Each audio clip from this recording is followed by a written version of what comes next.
Ninth question देखते हैं। In triangle A B C right angled at B if tan a is equal to 1/√3, आपको tan a की value given है as 1/√3, find the value of. दो section यहाँ पे जिनका वैल्यू आपको कैलकुलेट करना है। सबसे पहले ट्रायंगल बना लेते हैं। ये 90 degree angle right angle at B बोला तो इसको बी ले लीजिए। मैंने इसको से ए ले लिया और ये हो जाएगा फिर सी। ट्रायंगल आपके पास ए बी सी तैयार है। गिवन क्या है आपको? tan a, मैं यहाँ लिखता हूँ tan a आपको गिवन है 1/√3। tan थीटा किसका किसका रेशियो होता है? परपेंडिकुलर अपॉन बेस का, मतलब परपेंडिकुलर अपॉन बेस गिवन है आपको 1/√3। जब tan a बोल रहे हैं तो एंगल आपका ये है रेफरेंस एंगल, तो एंगल a के रिस्पेक्ट में ये आपका परपेंडिकुलर है, ये बेस और ये आपका हाइपोटेनस। तो आप मैं इसको यहाँ लिखता हूँ, परपेंडिकुलर को लिख सकते हैं as k 1 times of k और बेस को आप लिख सकते हैं आप √3k।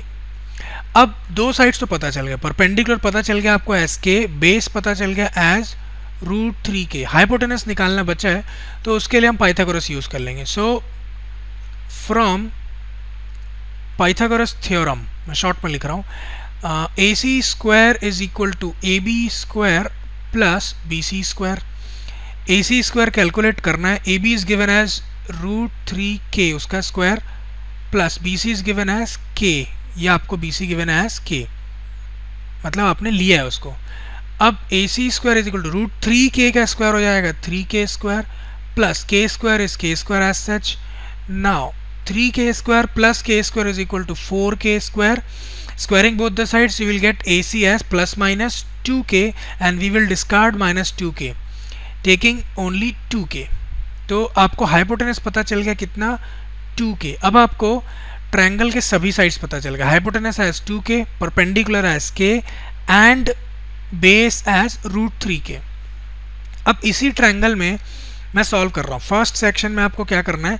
फर्स्ट सेक्शन में आपको sin a cos c plus cos a sin c इसकी वैल्यू निकालनी है। ठीक, तो sin a क्या होता है? मैं इसको एक काम करता हूँ, अलग से यहाँ लिखता हूँ। देखिए यहाँ एक यहीं लिख देता हूँ। sin a होगा यहाँ पे sin a perpendicular upon hypotenuse, perpendicular upon hypotenuse, तो sin a आपको मिल जाएगा perpendicular is k, hypotenuse is 2k, तो k से k कैंसिल कर दीजिएगा, sin a हो जाएगा हाफ। लाइकवाइज cos c क्या होगा यहाँ पे? cos c होगा यहाँ पे base upon hypotenuse, cos c बोल रहा है ना। अब आपका रेफरेंस एंगल c बन जाएगा, मैं कलर चेंज करता हूँ, ये आपका रेफरेंस एंगल बन जाएगा। विथ रिस्पेक्ट टू c आपका बेस है ये k, मतलब BC, तो इसको लिख देता हूँ मैं as k upon hypotenuse remaining same 2k, तो k से k कैंसिल हो के ये फिर से मिल गया आपको एज 1/2। cos a की ज़रूरत पड़ेगी, तो cos a के लिए फिर पुराना ट्रायंगल, ये एंगल a, तो cos a क्या होगा? फिर से cos a होगा आपका बेस अपॉन हाइपोटेनस, लेकिन इस बार with respect to angle a बात करनी, तो एंगल a के रिस्पेक्ट में बेस है आपका ये AB which is equal to √3k upon hypotenuse is 2k, k से k कैंसिल कर दीजिएगा तो वो मिल जाएगा एज √3/2। ये cos a की वैल्यू हो गई। लास्ट आपका sin c बच रहा है। sin c क्या हो जाएगा? Again perpendicular upon hypotenuse but with respect to angle c, perpendicular with respect to angle c is AB which is equal to √3k over hypotenuse still remaining same which is 2k। Now sin c is equal to √3/2। अब आपके पास सभी value आ चुकी है। cos c आपके पास half है, sin a आपके पास half है, cos a √3/2 and sin c √3/2। Substituting the values, what you are getting, let's see. Sin a is 1/2 into cos c cos c is half again, plus cos a is √3/2 into sin c is again √3/2, तो half into half 1/4 plus √3 into √3 हो जाएगा 3/2 into 2 4। अब आप 4 LCM ले लीजिए तो ये हो गया 1 + 3, ये हो जाएगा 4/4 इक्वल्स टू 1। तो आपको फर्स्ट सेक्शन आपने इवेल्युएट कर लिया। ठीक, सेकंड सेक्शन की बात करें, अगर मैं कोशिश करता हूँ यहीं पे हो जाए अगर तो अच्छा है। सेकंड सेक्शन में आपको निकालना है cos a cos c minus sine A sine C.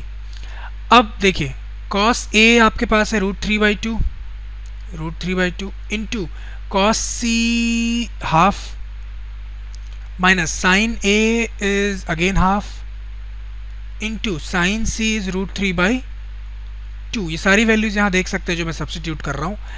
अब ये बन गया √3/4, 2 × 2 4 माइनस अगेन √3/4, तो √3/4 ये कैंसिल हो गया क्योंकि माइनस है। तो फाइनली इसकी वैल्यू क्या आ गई 0। तो फर्स्ट सेक्शन का आंसर था आपका 1, सेकंड सेक्शन का आंसर है आपका 0। इजी क्वेश्चन था और 2 मार्क्स कैटेगरी में ही आएगा, लेकिन कोई एक सेक्शन रहेगा एग्जाम में, दोनों सेक्शन नहीं रहेंगे। चलिए अगला क्वेश्चन देखते हैं।